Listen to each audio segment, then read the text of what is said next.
Bien idea. So what I'm going to do now is to actually conduct a survey. How many of you knew about Pink Dot before this event? Yay! And how many of you have been to a Pink Dot event? So few. Okay, so I hope at the end of this presentation, all of you will have your hands up the next time I see you. And so I'm a lawyer. It's really hard for me to limit my speaking time, but I'll try my best to be there for 7 minutes. But I'm the last speaker, so I'm just going to take forever. Right, so here I am to talk about Pink Dot, past, present, future. Right,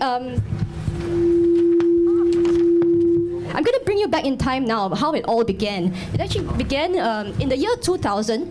The government set up the Speaker's Corner in Hong Lim Park. It was the only area that allowed for free speech. But there were so many regulations that the space was hardly ever used, except maybe for Tai Chi. And later in 2008, the rules were relaxed and outdoor demonstrations were allowed.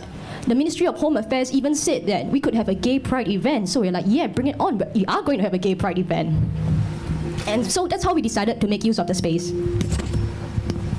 The idea then was to form a human pink dot. Everybody will wear pink, come to Hong Lim Park, form a dot. We'll take an aerial photograph of the dot. And we'll do this every year. So the dot will grow bigger and bigger. And that will symbolize Singapore's growing acceptance of LGBT people. We hope that we'll fill the park in about 10 years. And here is what we've done. Back in 2009, we thought we'll have like maybe 200 people attending, but 2,500 brave souls came. Why do I say brave? It's because back then there was a real climate of fear. The people who came, they didn't know whether they'll be arrested. In fact, after the event, some people wrote into us and said like, oh, well done, you have this event. I was supporting it, but from across the street. Why didn't you come in? Oh, because we were afraid we'll get arrested. Now we can laugh about it, but back then it was something that was very serious and very new and everybody was afraid. So then people, no. And then people realized that nobody was getting arrested. So as the years passed, the dot grew exponentially bigger. So big that in fact, in 2012, it was too hot and sweaty to hold in the daytime. So what we did was we had a night dot. The problem with that is that holding in the night means you can't see pink shirts. Pink shirts are useless in the night. So what we did instead was to get everyone to light up pink torches. So there you have it, our night dots. And it grew so big, we were no longer a dot, we were a blob.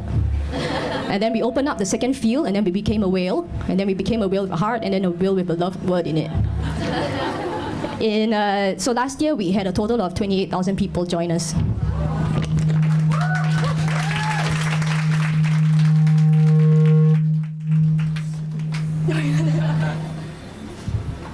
Right, so 28,000 people sounds like a lot, but in reality, when you compare that to the population of 5.5 million, it's really very little. So what has been hindering our outreach?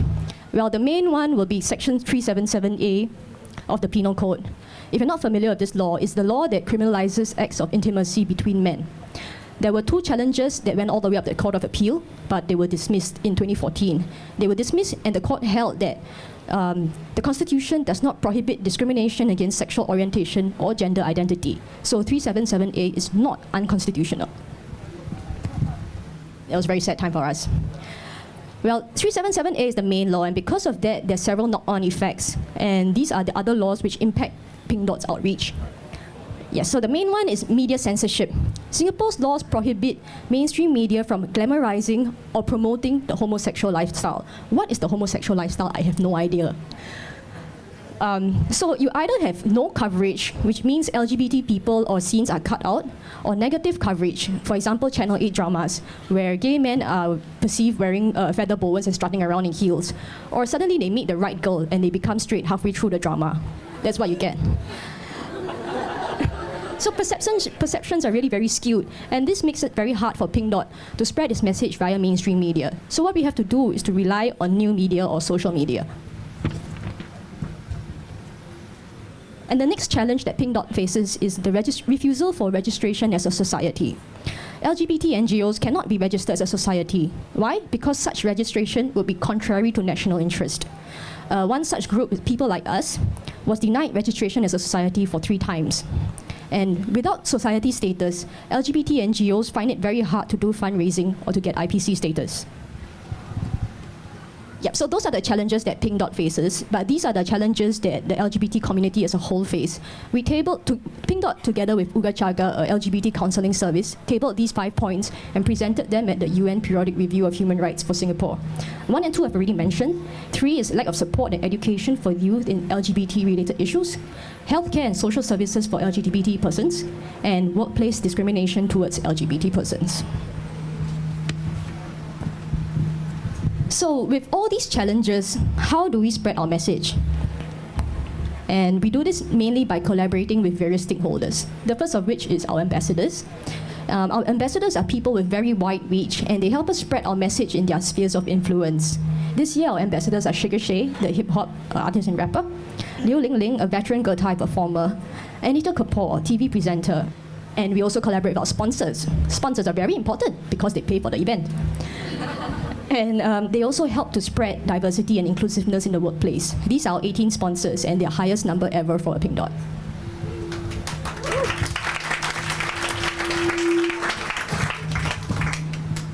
And lastly, we collaborate with other organizations. So this year what we've done is the Design Collective Mashup and Retailer Actually, they have collaborated to create a Pink Dot capsule collection. You can purchase their t-shirts, caps and tote bags at the shop and online.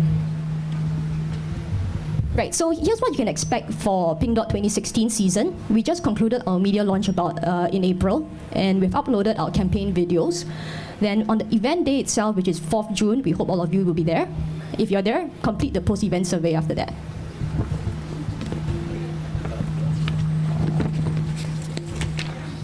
Do I have a lot of time? Huh? Do I have a lot of time? No. 45 seconds. No, oh dear. Okay, so I'm not going to talk about the videos. All I'm going to say is that we have 3 mini documentaries this year. Please go to YouTube and watch them. The total views are 1.3 million, our highest ever. The second video makes me cry. The second video is done talking about June and Rose. June is the founder of T Project. Rose is a 78-year-old divorcee. She was actually married. Her parents-in-law found out she was a trans woman, made the son divorce her, and then she was found homeless and then brought into the shelter. I highlight this video because the shelter urgently needs funding, so I hope that after this you watch it, you'll be touched, you'll cry, and then you'll donate. AJ and Honeybee, very nice also, the launch on Mother's Day, please watch. Right, Pink Dot 2016, so we are bringing it back to the daytime. Why? Because our theme this year is Our Heroes, and we want to hear from all of you, the attendees. So if you're a Singaporean citizen or PR, please bring your IC, flash the IC, get a placard, write your messages of love, and after we count down, raise the placard. If you're a foreigner, you can attend, you can enjoy everything except raising the placard.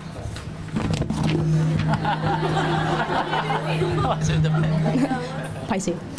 And if you're wondering what time to come, here's the schedule. 3 p.m. we'll have community tents, is the exhibition of various LGBT NGOs. 4 p.m. we have community voices. The people in the video will be coming down to speak. 5 p.m. we have the Pink Dot concert. Our performers this year are people like Sugar Shay, Liu Ling, Herzi, and Charlie Lim, among others. At 7 p.m. there will be the raising of placards. So if you want to show your support, here's what you can do. You can be our mini ambassador, like and share our Facebook posts, watch and share our videos, contribute money or time, and come to the event. Please wear pink, not white. If you wonder why, you can ask me later. And of course, raise the placard if you're a Singapore citizen or PR. And after the event, do complete our post-event survey so that we know how you heard about Pink Dot and how we can help you. Bien, adieu.